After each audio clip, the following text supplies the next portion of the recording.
back. It's Ashley Carter with the Carter Property Group at Keller Williams. And in today's video, we're going to take a much deeper dive into short-term rental and specifically using Airbnb.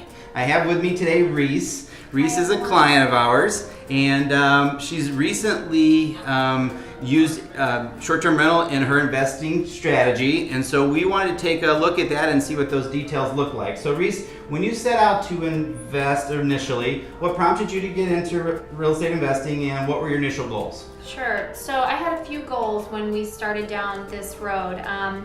At first, it started with a couple of conversations with you, right. And I'll tell you, I initially was not thrilled about the idea. I thought, right. I have a job and kids, and I don't really need another project. Right. But after a few conversations, it became clear that this actually was a very good option, right. in terms of adding to the current investments that I have from a diversification standpoint. Sure.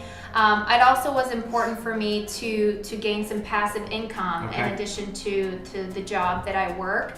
And on a more personal note, it was important for me to have an investment that would specifically be dedicated to the medical needs of our son. And so this really looked like the best option in terms of how the timing was going to work. Right, that's great. So just to clarify, one of the terms that we use there is a passive income. And the way that we typically define that in the real estate investing world is whatever you do for your primary occupation, your job or your business, is your active income. And passive income is typically the category that where real estate investing falls. And in fact, that's the way the IRS looks at it as well. And obviously, Reese, you had a very big motivating factor why, with family reasons and all of that. So that's great, foundation for us to understand kind of how you got into it. So as we started to go down the path of considering options, how did your strategy change from the beginning of the process to where you are now? Yeah. Talk to us about that. So we were initially looking for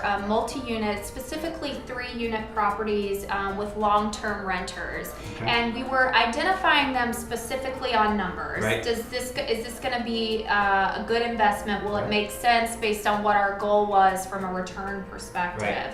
And one property in particular came up that was significantly higher in return.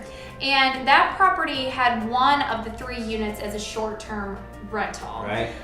We started to go down that path, and I realized very quickly that idea, the short-term rental idea, could be applied to other 3-unit properties that had long-term renters in it.